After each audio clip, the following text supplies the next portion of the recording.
What's up, y'all? Kofi Kingston here, and I would love to have a drink with Wrestling on the Rocks, depending on what that drink is, preferably non-alcoholic, you know? How's it going? Celtic Warrior Shane. Soda. I would love to have a drink with Wrestling on the Rocks. Maple syrup.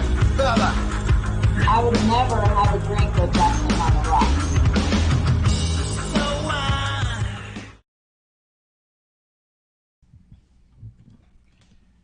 Welcome back after intermission, episode 1. We're getting into Raw. Beard. It's only episode 1. Take a drink. Technical difficulties. It happens, man. Dude, if we cut out again, we'll just call it for the day. But as good as it's gonna be. Yeah, sorry. Do not know what the F is going on here. I know GCI is updating a lot of their infrastructure, so. I'm actually watching us on Twitch this time, just to be a little different. So, all right. All good. We have Just in Time, Dork Chop, Smog. Looks like there's a few more people in here. So that's cool. Yeah, opened up. RK Bro came out. Let's talk about Raw. RK Bro comes in, lays out the Usos. Drew comes out. Yeah, really cool. Fucking chases out Roman. Like they're making Drew look strong as hell in all this, which I think is awesome. Yeah. Especially because you have to build that believability that Roman could lose. You know what I mean? And here's someone who's sizable and powerful enough to where you go, yeah, maybe so. Yeah, for sure. For sure. The only thing I didn't like, I'll be honest with you, because I liked all of it. The thing I did not like was Drew walking down with the sword and then making like ceremony about like dropping the sword, like I don't need it this time, which in a sense to me insinuated he needed it for Baron Corbin, he needed it for Madcap, but you don't need it for Roman. Like it was just weird to me. I was like, just leave the sword up front, because he used to like stick it in the ground on his way to the ring. Just do that, lay it down at the thing and then go. Like the whole like ceremony of dropping it, I was kind of like, I could have done without that one little bit, but. Otherwise, I liked all the interaction. You know what I mean? Yeah, I mean, I think of Drew's sword like Hacksaw's 2x4. It's just a prop for him because he doesn't really have much else, right? He doesn't wear a fancy cut. It's just his black shorts, basically. I mean, there's not much to his in-ring attire. He doesn't come out dressed a lot. Like Roman comes out in AJ1s, wearing skinny jeans and his stupid T-shirt. You know, so I'm just saying, like Roman very rarely wears in-ring gear, and Drew almost always is in in-ring gear. So he has that sword, and I know you're not a huge fan of it, but you know, it's just a prop. Like it's just a hey, this is what just I'm I'm Scottish, and the Highlander had a sword, and the Sword and the Stone and Excalibur, and it's like its own character basically. No, it was good, man. It was beautiful. The roster kicked the shit out of the arrogant ass Usos. I loved it. It was a great way to start the show. Which is true, because you'd like brought up before that Bloodline is always like keeps themselves in their own bubble where like they never get tampered with, no one ever messes with them. They've got this arrogance and this ego of like, why would you dare cross any of us? And here they were in that little bubble in the ring where they feel like, they acknowledge me, we're the ones, like no one touches us here. And here they are getting laid the fuck out in the middle of the ring, where the roster was finally like, no, we'll knock you down a peg. Like it was really cool to, especially with guys like Orton and such, to be the ones to do it. Orton, I mean, people talk about him being one of the greatest for a reason, but I loved the face he gave Roman after they laid out the Usos. The way that Randy was looking at Roman and like laughing in his face, all like, "You're not my tribal chief." Like, I remember when you got here, kid, kind of attitude. Well, it's just another thing where it's like, I love like the rest of the roster is starting to say, okay, we're sick of this bloodline. You're ahead of everything. Mm-hmm. This storyline is played out. It's done. It needs to be done. I get it. I know there are people that are like, oh, Roman Reigns. I'm just not that guy. So, but even then, you inadvertently talked yourself into the story itself. You just said you liked this part of the story, being that now you were showing backstage that the roster is getting tired of the bloodline. That's a whole second chapter. You know what I mean? Like, there's a whole new chapter of storyline. You can do that for 3 months or so, and then they can go the fuck away. You know, I mean, or they just don't need to be like. I don't think it diminishes them anymore if they don't have the belts. Like, do you give a shit if the Usos are the champions? They're still going to be good. They're still going to be the Usos. They don't have to be the tag team champions. Now, that being said, they're going to keep being the tag team champions on SmackDown. Fine. Okay. Because who else are you going to put in there? There's not anybody. You know, the New Day had it a long time, so they don't have to have it. And they're doing a good promo stuff with other people. So what I think is funny is what you're saying about Roman is what a lot of people said about Cena, and what a lot of people said about I agree. The Hogan and stuff like that. I mean, it's just all that, like, it's always kind of cool to be in the bubble, but also see the other side of it. Where, like, because I go back and listen to old stuff from like old interviews, and like, it's just kind of neat. There's always going to be that. And I remember even when Punk was doing his big reign, I was saying the same thing about Punk. Like, I'm tired of it. I don't need it. All that stuff, right? It's just kind of neat to be on opposite sides of a conversation that happens every time they have somebody who dominates for a long period of time. It's cool. Yeah. I mean, you know what I mean? There's nothing wrong with it. No, I totally get it. It makes 100% sense. People, I get it. And I feel like they do sacrifice other people's stuff for what they feel is the greater good. Right now, that may be the case with Roman. Because I think, you know, maybe they feel like that his popularity is, but I don't know, man. Like, you know, he gets a lot of boos. I mean, but I don't see you know, it just feels like it's run its course to me. But that's okay. I mean, like, do whatever, you know. Every time there's a dominant champion for a long period of time, Triple H, same thing. Do we need this? Does he need the title? This and that. Like, you know, like I said, John Cena was the same thing for a long time. Really, John Cena again? Are we doing this? Like, and then you look back on it, you know, on the other side of it, and you go, man, how cool was it for a while there? You know what I mean? Like, so it's just neat to me to be, because I think I'm oftentimes in your shoes. Most of the time I've seen those dominant runs, I've always felt like, I don't need this. This has run its course. It's been very rare for me to be the other guy and be all like, I don't know, I'm feeling it. You know what I mean? So, like, for me, it's interesting because somehow in this one, I'm feeling it where typically I don't and you're not, which, like I said, I think more than anything is just neat to see because it always happens. And it's kind of fun to be friends with somebody on the other side, as it were. You know what I mean? Yeah, for sure. So I also absolutely, completely understand exactly what you're feeling because I felt that about so many people in the past. Right. I was like, I know what that feels like, and it sucks. Well, but at the same time, you go, okay. You left too. You didn't watch for a while. Yeah, I left for a while. Yeah. You know, you got to be like, if you're not, you know, you didn't like whoever, Batista or whoever it was. Yeah. So, it's one of those things where you're like, oh, I'm not really a fan of this, and I'm not gonna, you know, Yeah. And I'll just say this, like, I just don't like everything runs its course. It just feels like this is running really thin. Now, that being said, the bulk of wrestling fans need to say it with their voice and say it with their pocketbooks. Stop buying head of the table shirts and whatever. Yep. Because there's probably reasons why they're still there that make financial sense too. And really, honestly, here's the problem I think they have, Marsh, with Roman Reigns in particular, and you could throw the Usos in there too, I guess.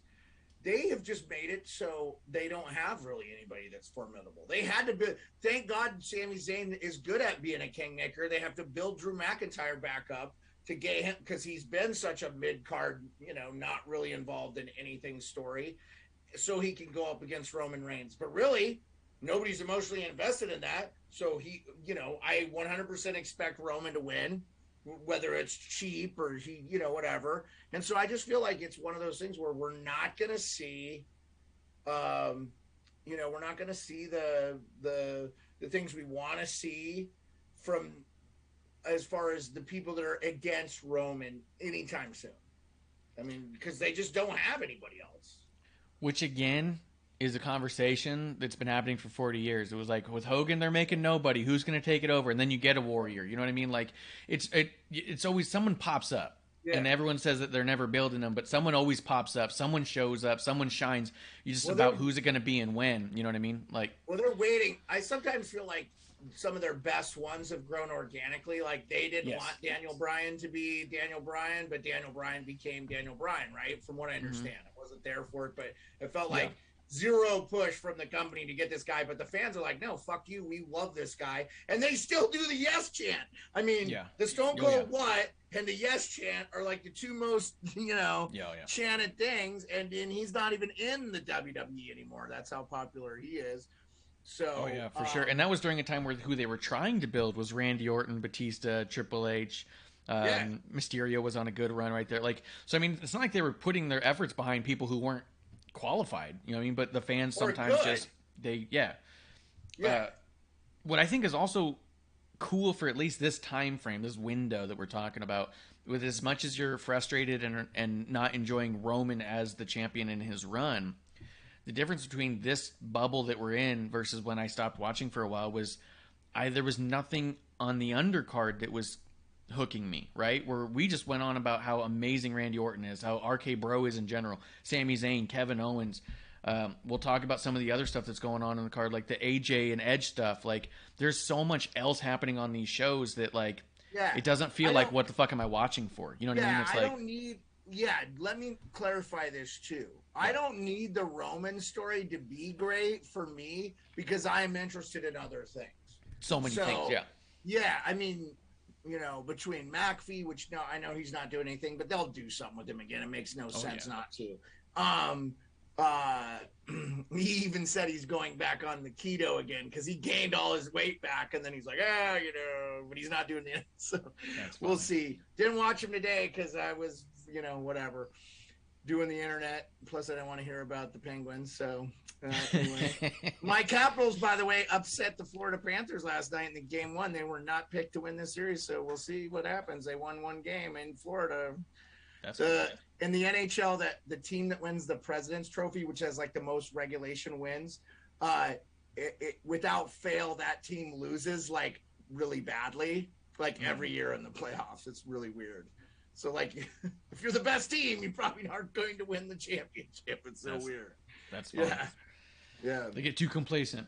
But yeah, no, like there's so much on the undercard that I think is so good. Like even the following stuff, the Alpha Academy and Kevin Owens, the Ezekiel stuff. I'm having so much fun with all of that. Dude, yes, that shit is great. So I don't want to skip. I know we're probably worried we're going to come, but I do want to comment on this because I'm just looking at my notes. Sonya about to lose that power. Yep, the Sonya Deville thing was right up next, right after that. Adam Pearce saying like, hey, we're putting you in a match where you have no executive powers. And then she goes, well, let's make it this kind of match. She goes, no executive powers. Yeah, like, that was good. Yeah, as much as I'd like to donkey punch Adam Pearce, I've been a big fan of him lately, and he's been doing a good job of just being a WWE official, and he's actually kind of been a babyface official, which is cool. Yeah. Unblock me, Adam Pearce. I meant no disrespect to your pants. Anyway, just don't cross Brock. Unblock the sports beard, man. Yeah. I'm gonna start a rumor that Adam Pearce is he hates disabled veterans. So that'll maybe because he blocked me. Yeah, because he blocked you specifically. Yeah. Anyway. But yeah, I'm even the match when they announced it, I thought sounded like it was going to be good, and we ended up having it at the main event. Let's see. After that was the Veer Mahaan stuff, which we kind of already went through. That I have one. Let's do word association with the Veer Mahaan. I have one word, and it is puke. But you know what I think is? Here's the thing. But however, do you see his social media? No, don't watch it. They haven't given me enough reason to root. Hold on though, and you and I have been on the same page with this. The one thing I did like is the guy, the patsy that he had to go up against actually got some good ring microphone time. Yep, he got to cut a nice baby before face Veer promo. does his one move. I don't know, dude. Again, it just how often is it? Have him start beating regular roster wrestlers, or just get rid of them. It feels like he signed an appearance thing, and they're just like they're running out the gauntlet with it. Because I don't know who is watching this and thinks it's good. Have you heard one person say they like what they're doing with Veer? It's. I know, and it's frustrating because I think that everyone likes Veer inherently, like the guy. Like on his social media, what I was bringing up is that if you look at it, he's always like doing GQ stuff. He's all like nice in a suit and talking about like doing charity stuff, and it's like badass. Then he comes out here, screams and grunts, and walks around like a kid who's trying to look like an action figure. And I'm like, what are they doing with him? Because there's so much charisma there that they're masking entirely. The only thing I can think of that would be that I think could save him, I mean, which would be bottom line a complete repackaging. But we talked about it a little bit last week. There's been little clips that have been leaking out from LA Knight on Smackdown tapings, coming out and being kind of a managerial role and talking about like this new almost like model agency thing that he's doing. Yeah, he took on Veer as well and said, let's put him in a suit. He needs a Jimmy Hart or something. I agree with you. A Paul Heyman. He needs something because this is not working. And put Veer and Mace together. Have LA Knight be their manager and say, "Look, you guys didn't give these guys a chance and didn't listen to them. Now you're going to listen to me and see that I can clean these guys up. And I think we could be on our way." You know? Yes, he could. Dude, he has the look, and the body, and the size to compete for the Universal title. Yes, I'm not denying any of those things. I just hate this story. It's starting to turn into one of those, oh, he's wrestling a patsy? Oh, I'm going to go take a shit. Like, this is the time I don't need to watch. I mean, I'll take my phone or whatever, I'll watch it. But, but it does feel like you're getting, I feel like as opposed to sometimes they'll bring in someone big and they'll do the jobber matches or enhancement matches and you kind of get more invested as you go because he looks like a beast. This one I feel like is the opposite. Like Gunther, every time he comes out and beats someone, I'm a little bit more invested because he's a badass. Veer, for whatever reason, there's an example where they're using a patsy, but it's actually working, and they don't need now. He just ran a promo this week, right? This week, yes. So I like that. Like he doesn't now let him, dude, and the promos are good from that guy. Like I could see that guy competing for the thing. I'm like, wow, they could really do something. I'm a little sad that we didn't get like Imperium from NXT because that would have been kind of a cool thing. But we already have like the Usos, the Alpha Academy. Maybe they just felt like they had enough. But these guys are obviously heels, so I don't know. I mean, they got the other guy just going to be his herald. They both look like they can wrestle too. So let them be tag team champions at some point. Like, yes, I'm not saying thrust them in right away, but it feels like everything they're doing wrong with Veer. Look at what they're doing with Imperium and Gunther. That is good. It's like two parallel stories, and one's working and one's not. So reshift Veer. I think honestly, put Veer with LA Knight in that little faction and let that be a new thing. And I think we could be somewhere with it, and we would be behind him immediately. And he can even still be a heel in that. LA Knight can do both. I'm gonna be honest with you, but LA Knight can make him a heel too. So Gunther's working, Veer is not, similar but different, you know? But, and again, correct me if I'm wrong, but all the Veer promos, it felt like he was going to be a babyface when he came on. Yes. And there's actually room for fucking baby faces on the show. So make him a babyface. It's like, I think they're like, he's going to be a babyface, and that piece, like Vince wrote it on a piece of paper and handed it to somebody, and they lost it. Yeah. Because it feels like that. It's disconnected. The opposite of the promos didn't make sense. Like if honestly, it'd be like if Gunther came out and he was a babyface. Yeah, waving, smiling, people, hey, like, hey everybody, hey, I'm from Germany. Isn't that cool? Or wherever he's from, putting his arm around somebody and taking a selfie. What the fuck? Yeah, 100%. So Damian Priest, AJ cuts a cool promo in the back, says that if you can beat Damian Priest, he can't be ringside for his match against Edge. I thought this was masterful because of this. We've been talking about it for weeks. This is how they worked the audience.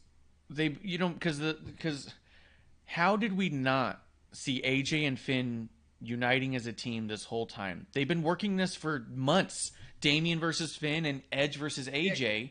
Can I get back?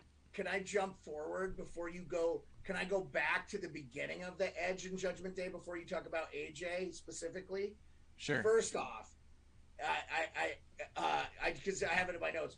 Edge is having the same kind of fun Randy Orton is having with RK Bro. you could tell he's enjoying it. Like it's cool. And I know he lives in North Carolina. I don't know. It just felt, I got a super sense of that. And then in the match, that AJ match, he just pulled off amazing move after amazing move. There was one that wasn't choreographed. I did have a question though before we go deep dive on the AJ thing. Is that shoulder injury kayfabe or is that a real injury? No, it's storyline. Okay, cool. I wasn't sure.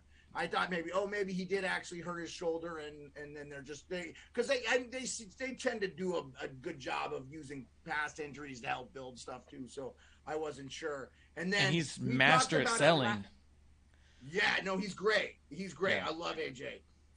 We talked about it last episode, I think, where no one ever comes out to help anybody, and we got Finn Balor to the motherfucking rescue, which I wrote down. I was like, this is great. We got somebody that came out and helped. So, but go ahead.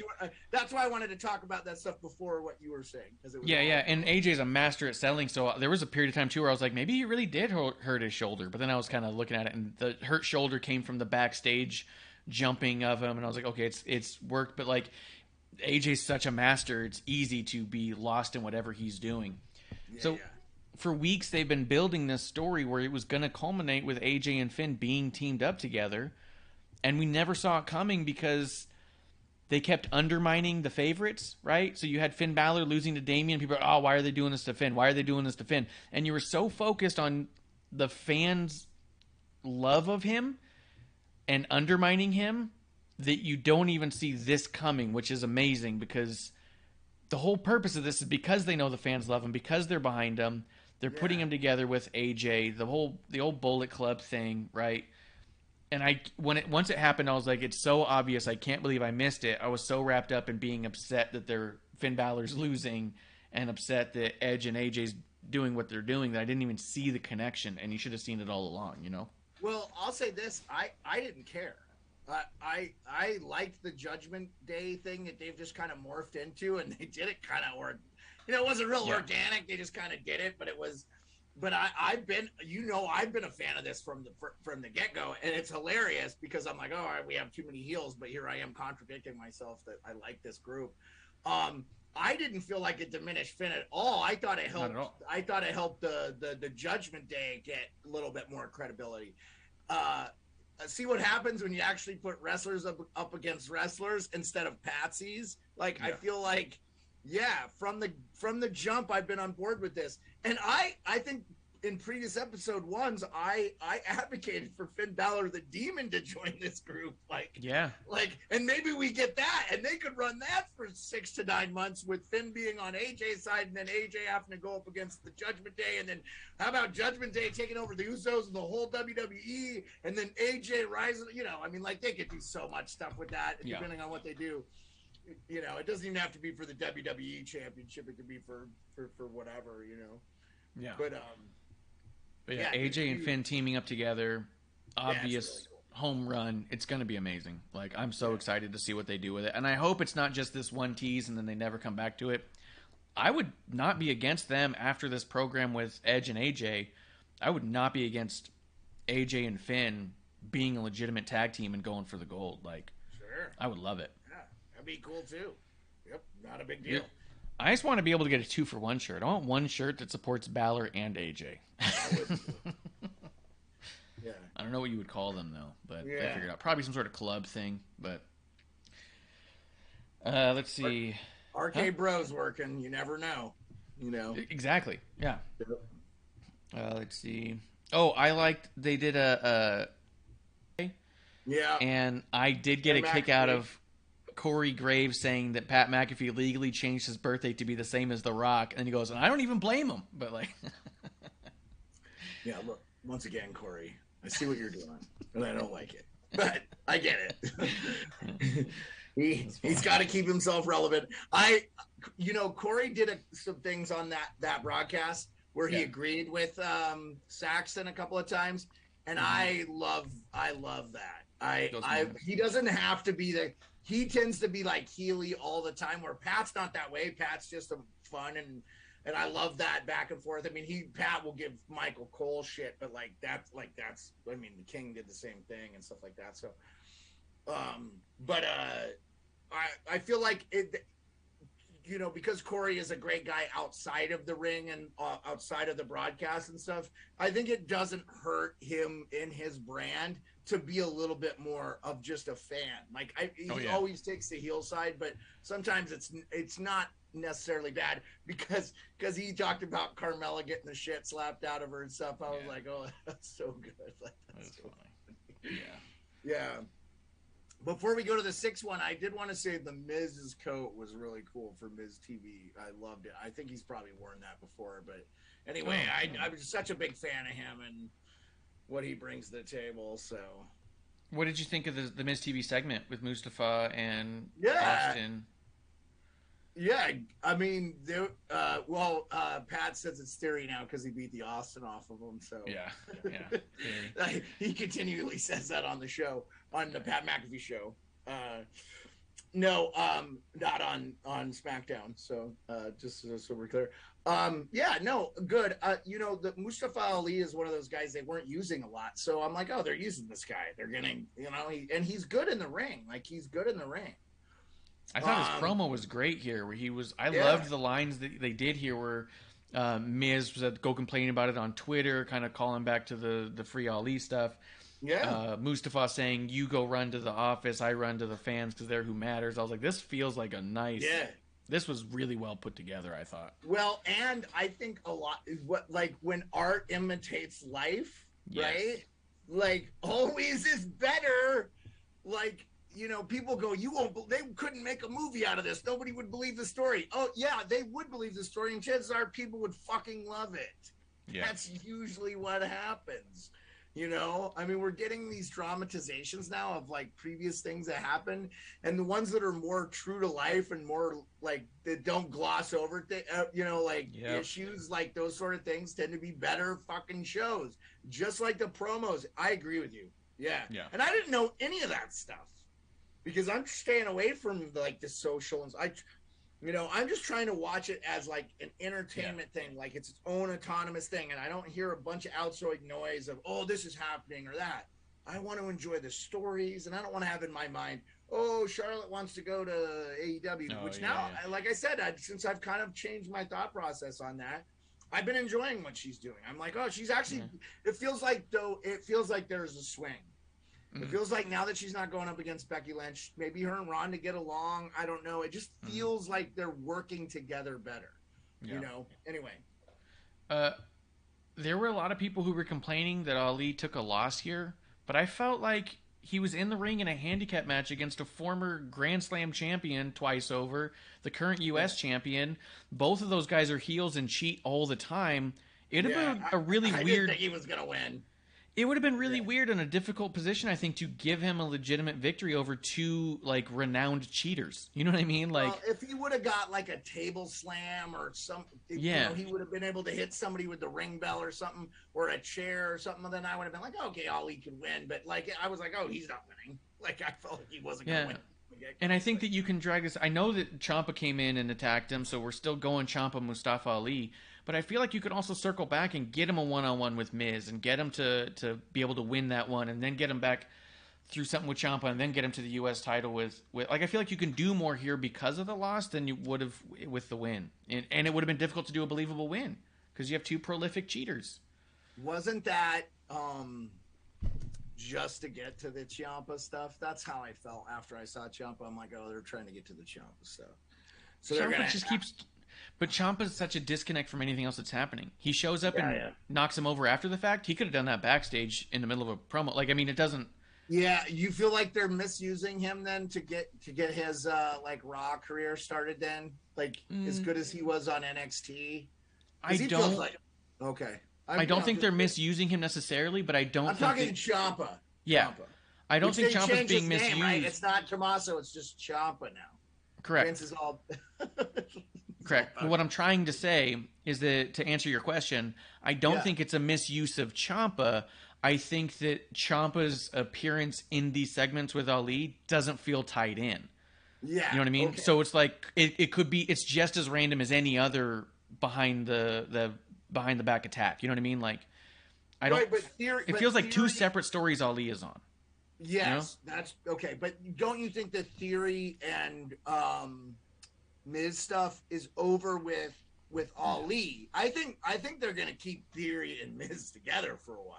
Yes, but I don't think it feels over at all because Ali was double teamed and they cheated and all that stuff. That I think that Ali can take a side route through Ciampa and end up back with Miz, and then or he can continue on this two-way thing.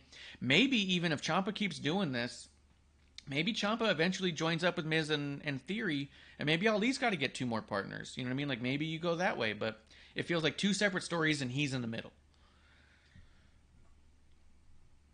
For better or for worse. See exactly what you're saying, and it just makes the Ciampa stuff even seem like it makes less sense too. Yes. Like you're saying, like, yeah, I agree with you on that. It's like, what are you doing here, guys? Like, why don't you cut a promo at least? Like, have Ciampa at least tell me why he's got an issue with Ali. Yeah. I mean, it was good that Pat has the backstory a little bit on the broadcast. I think they're taking that a little bit too much for granted. That did feel like they didn't even. It would have been better if like he attacked him when he was like backstage, like you said, like after the match or something. I don't know, but either way, it's still I don't know. Yeah. Yeah, I don't know. I mean, it felt like it was like not necessary. Maybe it's they're just punishing Mustafa Ali. I don't know. Yeah, maybe we're just gonna have everyone kick the shit out of you for a while. Yeah. Oh, free Ali on Twitter. We'll get. You may not have started this, but maybe. Yeah. I surprisingly was entertained by all the 24/7 stuff. I wasn't really anticipating it. I do think the match could have gone a little bit longer. I like Nikki and Dana together. I thought they were doing well. I didn't write any notes about it, but R-Truth is gold all He's the so time. funny. He's hilarious. With the we're getting a divorce, like it's good. It's good. And they're actively doing something with that 24/7 that's involved a bunch of people. Nikki ASH, it was really good to get a bunch of I don't want to say people that weren't doing much, but it was people that weren't doing much. And they're like, hey, we'll just throw them in this 24/7, and it worked. Yeah. And it was good. It was good. I was a fan of it. Yeah.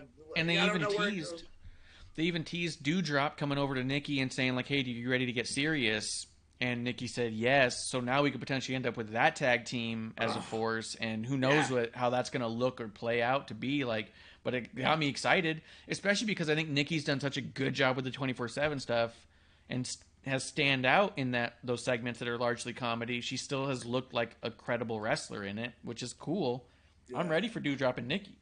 Yeah, that would be cool. And actually, I had forgotten about Dewdrop. She had been off for a bit. And she wasn't involved in WrestleMania or anything, so I was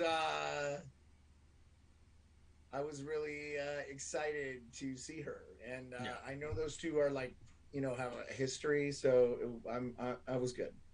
Good. The Seth and Cody stuff. Yeah, good. I mean, I didn't write anything down because they've been doing it for a while, but. I felt like the standout stuff was really the way Seth was talking about Dusty. Yeah. I thought he did an awesome job bringing that all kind of around and being that egotistical prick. Because also, at the heart of hearts that Seth doesn't feel a thing about that, but it came off so believable. No, that's what I'm saying.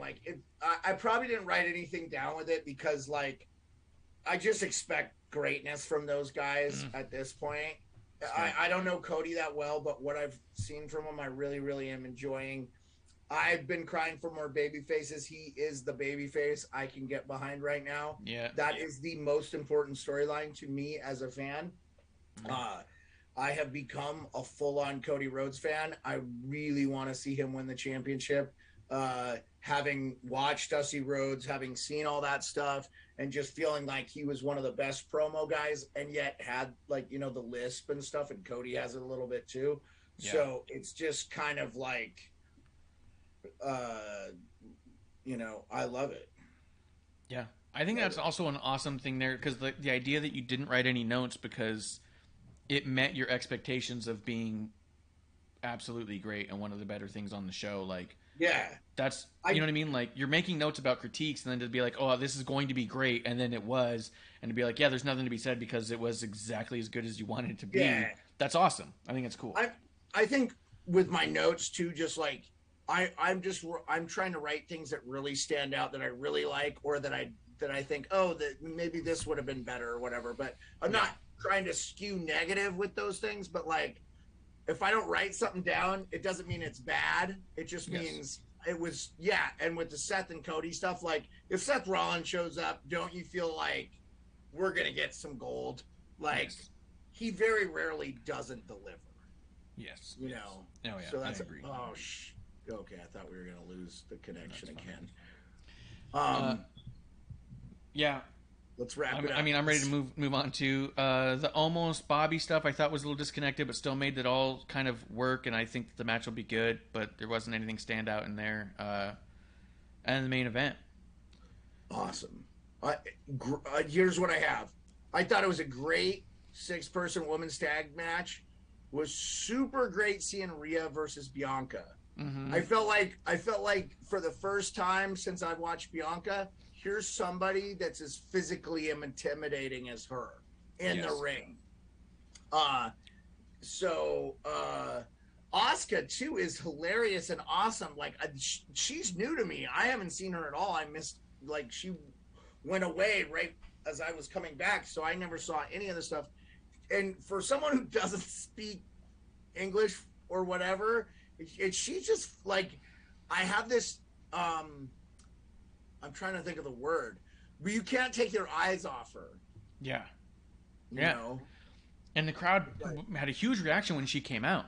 I noticed. I thought it was notable how loud the crowd got as soon as Asuka came out. Like, it was awesome.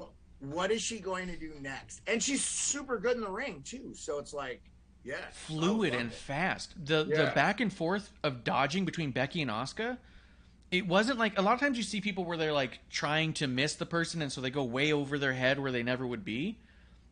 Asuka looked like she would have taken off Becky's head if Becky didn't move. Like, their chemistry is incredible as well, because Asuka was swinging wildly and Becky's barely missing him and diving out of the way, and it looked awesome. Like, they work so well together. It's crazy, dude.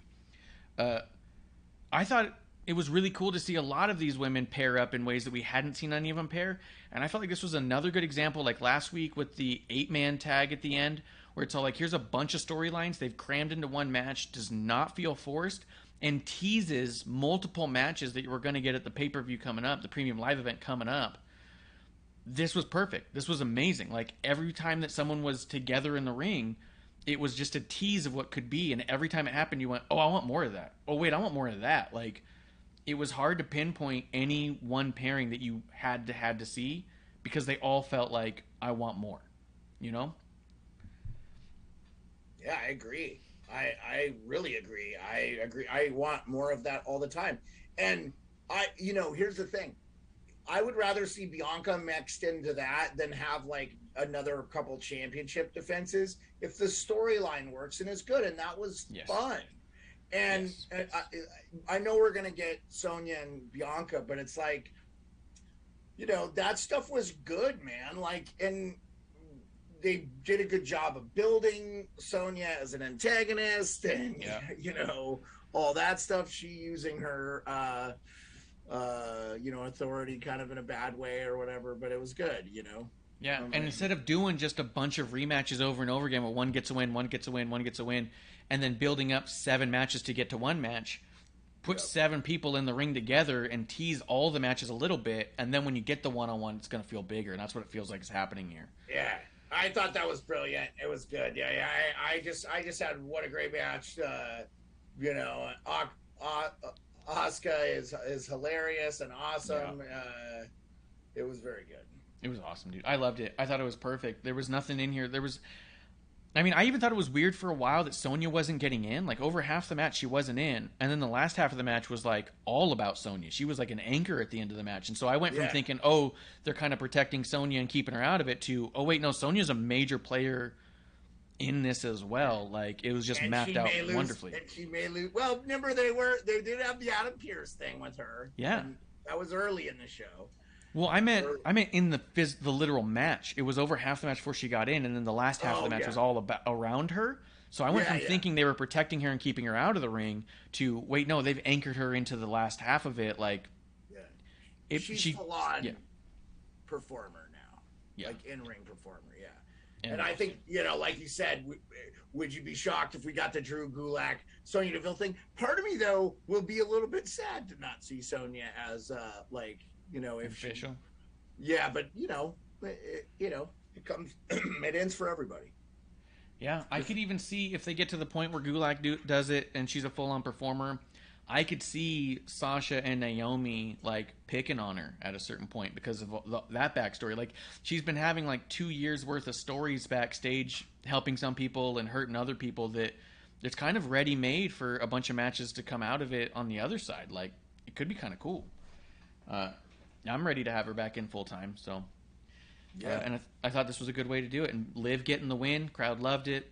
Crowd's behind her. Well, if she doesn't have any physical limitations and she feels comfortable doing it, then yes. I think I don't see the advantage of having her as a WWE official anymore. Just have her be. She's too good in the ring and too good on the mic. And honestly, we don't have a great heel. Even though I'm a big fan of what Charlotte's doing, right now, the last couple of weeks, I've been a big fan of what she's been doing. I feel like the effort is there and stuff. We don't have Becky is that heel, right? But I mean, I could see her it's almost like they're gonna be like, oh, how long are we gonna do this with her? It feels like she's sort of in limbo a little bit more. So, and it does feel like that at any given moment, Becky could go back to being the biggest babyface in the company again. So I agree. I mean, I don't know. I thought this was as much as a big multi-man tag match or women can feel a little discombobulated. The last couple of weeks they've shown that it can also be incredible storytelling devices where the match is perfect. Like I got no complaints about this as the main event, and I love that the main event was 6 women looking like they all belonged in the main event.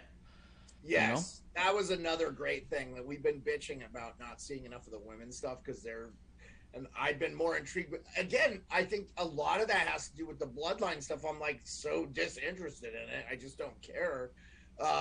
The women's stuff has already been really intriguing to me. A lot of promo work from Becky and all of them have been so good. And then the in-ring stuff is spectacular. Like when we went over the WrestleMania stuff, we didn't even spend a lot of time talking about that Becky Lynch, Bianca Belair match. And that could have been a main event. That's how good that match was. Oh, yeah. So.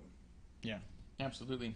Well, I will say, I hope maybe we go up on that FeedSpot blog a little bit, because we did 3 episode ones.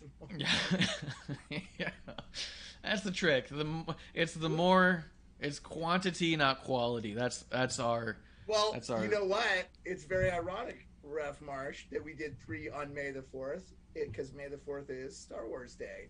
So what is Star Wars synonymous with? The trilogy, right? So we did a trilogy of episode 1. Trilogy of episode 1s today. Not on purpose or anything, but hey. Hell yeah. It worked. I think we did all right there. I think that they're doing a good thing. I don't know that we'll be doing any kind of watch along. I don't plan to on it. I think we're just going to enjoy it the way that we can. I think we got some busy weekends coming up, and we might have to parse up how we consume it. But I do think that I am ready to see it. I think that the shows have been awesome getting us ready for WrestleMania Backlash, as it were. And I'm ready to see how that all pans out. But outside of that, tomorrow night, we're going to be back here in the dive bar of the IWC to do a brand new episode 1 with Miss Amanda Jane, maybe Clump. We're going to talk NXT, AEW. We're going to go through the releases and the news as we do. We dig deep in those ones. But I think for us, I'm ready for last call. Are you? Yeah, I would just say one thing.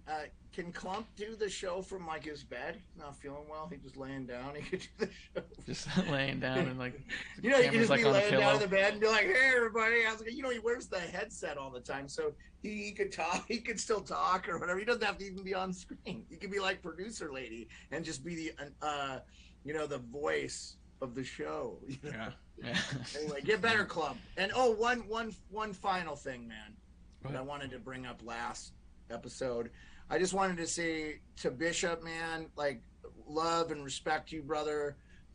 You will always be a significant part of the IWC for me, for the WWE universe. You helped shape some of the opinions I have, and you got to take care of your family. I hope everything is good there. And just know that you're always welcome. I know Ref Marsha said it multiple times on Wrestling on the Rocks, but that doesn't mean that we won't have a special place in our heart for Terrible Wrestling Takes.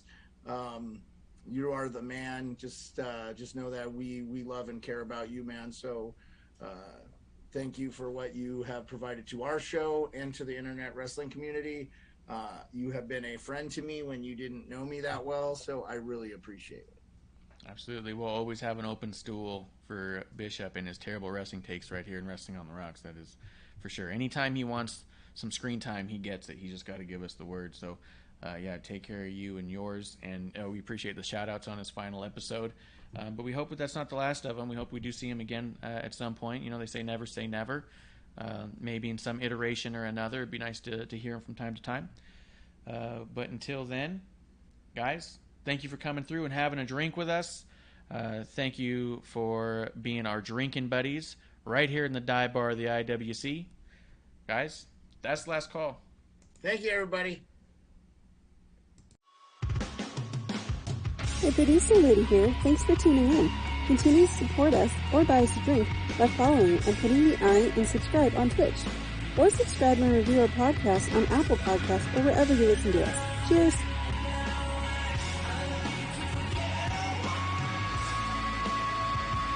I would never have a drink with Wrestling on the Rocks.